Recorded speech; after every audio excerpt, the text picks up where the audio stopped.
If young Metro don't trust you, I'm gonna shoot. What's up, guys? I'm back here with another video about story time, about me. Okay, so growing up, going into public school, because I was in private school all my life, going into public school in 5th grade was a hard thing for me. Because I know most people, they get teased, laughed about, always being, what's the word? Teased, basically.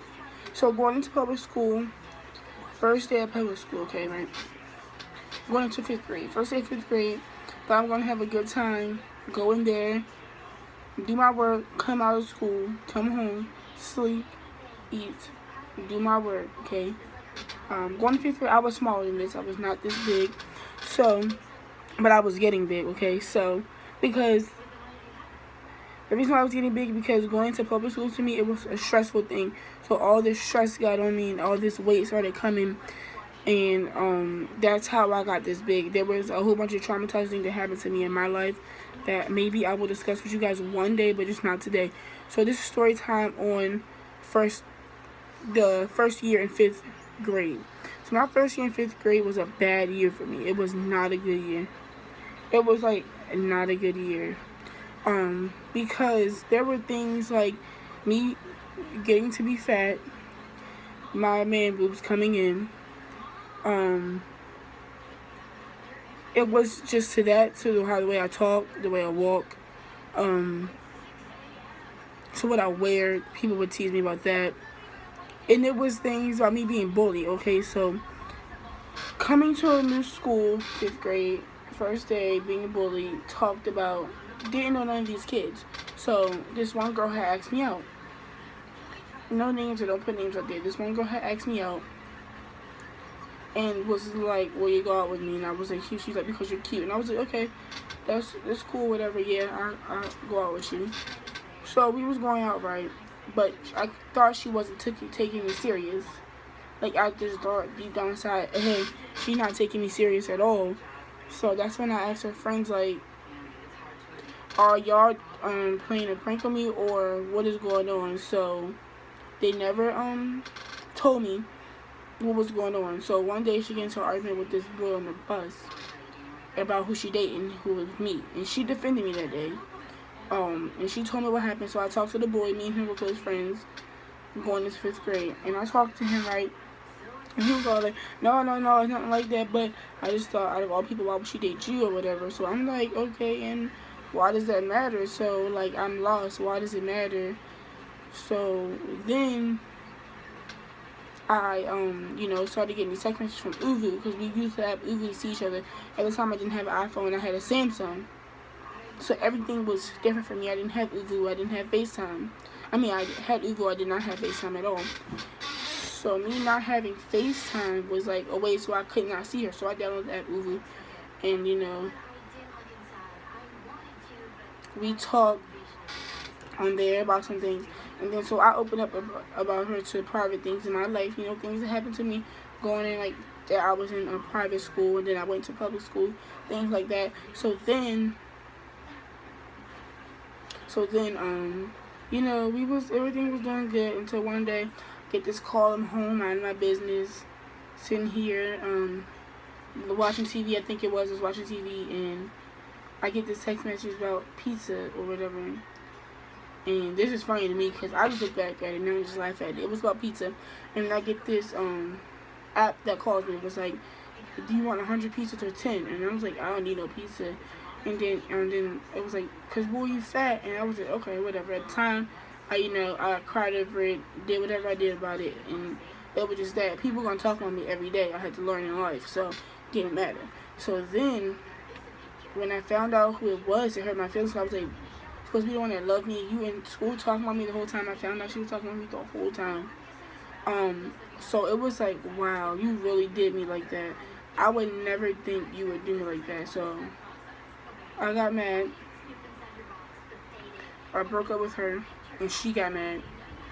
So then we got back together or whatever. Then I was doing my homework, and she was like, babe, you don't answer me back, I'm gonna break up with you. So my sister seen it. And she was like, who is this girl? Like, why she texting me like she your boss or something? And I was like, just let it go. So she texted her like, this is sister. If you get smart with him again, you know, we're going to have some problems or whatever. So then that caused more confusion because she was trying to be controlling and be the boss. And be the boss of things and things like that. So, 5th grade goes on. I broke up with the girl. And these other group of girls, like, that I don't even know. Mind you, I barely know these people. I'm just coming to a brand new school. I don't know the people. They don't know me. So it's like weird for me. And like things like that. So I'm sitting there in class one day and, you know, I get this little note from somebody, so much you ugly, you fat, and you gay. The way you walk is gay, the way you talk is gay, or whatever like that. So I'm walking in the hallway and I hear these girls like giggling behind me.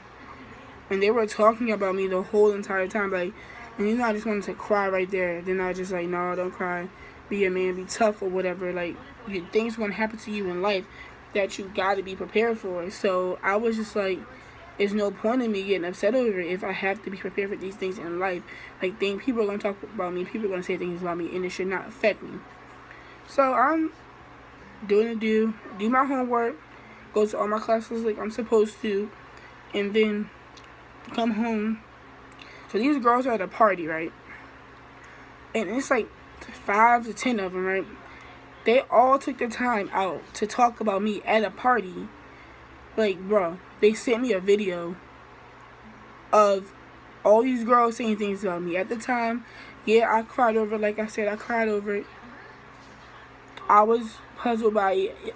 It really hurt my feelings because I don't know y'all don't know me. So it's weird that y'all talk about me for no reason. So then I'm like, who are these girls? So I'm not, like, me personally, I don't tell people my business, either my parents or my sisters, my grandmother, my aunts, uncles, nobody. I don't like to talk about nothing that goes on with me personally. Like, I just can't do it. To me, that's just like something I won't be able to do in life. But I had to learn how to, so I went to them about it, and they was like, get the police involved because this is bullying. You know, you're not supposed to be bullying at all. Like, bullying is a law.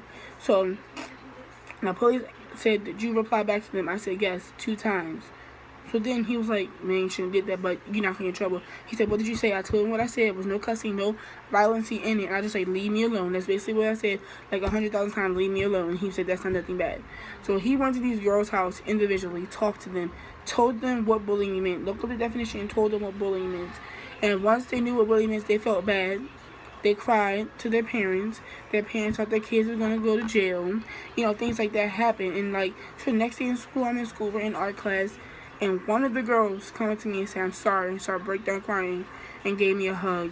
Y'all, I didn't feel bad, but I didn't know at the time what they were going through for them to talk about somebody else.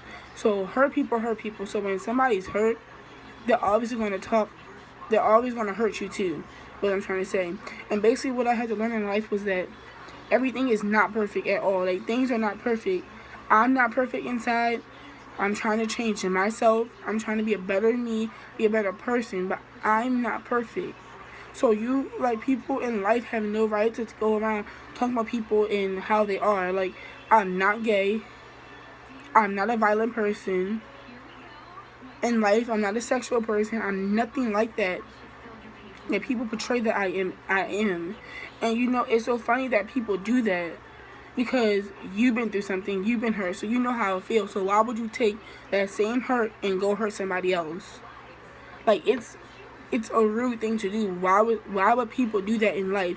Like, I see if you're hurt and you don't know how to take that anger on people, but take it out with you and God or whoever your belief is. You know what I mean? Like, don't do that. Like, that's just rude to people. Like, you should not just be going around here doing that. Like, I just see that as a cruel, violent person who's just haywire. So then things like this happen. Wanted to kill myself.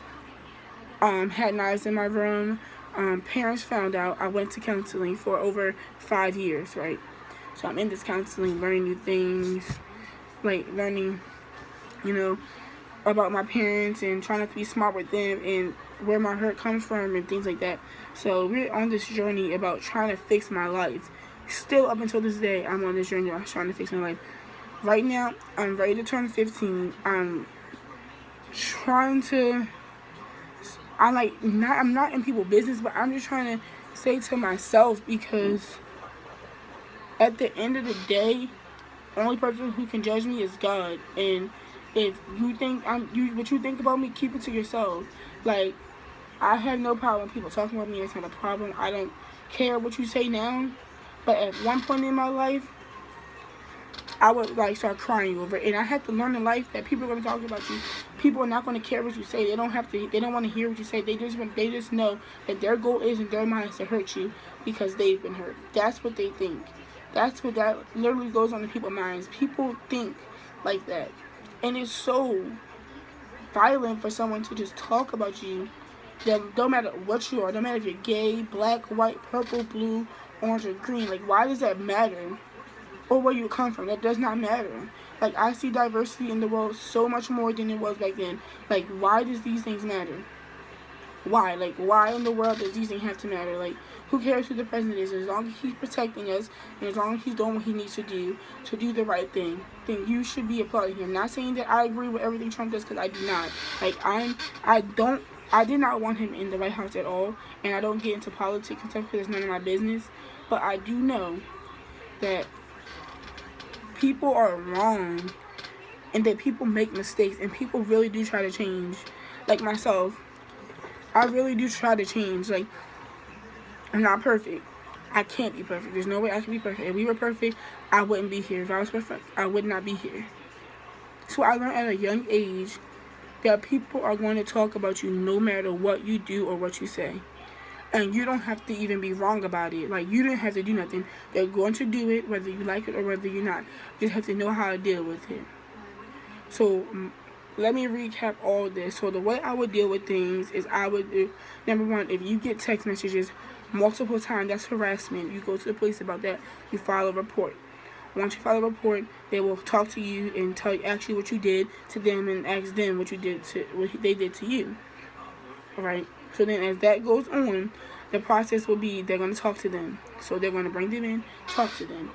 I'm not allowed to see them, but they're going to talk to them, right? They're going to then, so after that day happens, when they talk to them, then they're going to come to me and be like, we solved it. The person will apologize to you in school or anything like that. So I've learned in life that life is a big test. Things are meant to happen. It's meant to be. So don't get mad if it happened to you. You can't get mad at the world. You can't be out here killing people. Like, that's real. Like, you're not going to, just because somebody talk about you, you can go ahead and kill somebody. Like, I see all this stuff going on in the world nowadays with the young black men and young black people, period, doing things for the camera or doing things to get attention. Like, I don't see the point of you getting attention. Like, why? Like, I basically just gave y'all steps how to take care of bullying. So I like really do want y'all to use them. Like, take my advice. At least if you take anything, take my advice that bullying is not cool. If it happened to you, I'm sorry. It should not have happened. Like, it should not have happened at all. So I'm sorry if this happened to you, but I know it happened to me. And now, as me being like a young man, growing up into a man, being ready to be a man, I just don't care about it. Like, now I sit back and laugh at it. It's like, to me, it's funny because I sit back and laugh at it because you have no right to talk about me. And if you want to, go ahead. I mean, you're not gonna make me cry no more. I'm over it. Like, I'm over you too. You too. I'm over your life. I don't care about you. I don't know you. So don't talk about me. That's how I feel about it. Y'all, thank y'all for watching this video. I love y'all. Please subscribe. Please share this video. Share, please. Share on any social media. Like the video, comment, please, knowing that bullying is not cool at all. Please, y'all, like the video. I love y'all. Goodbye. Hope y'all having a great day today and doing the right things in life. Thank you.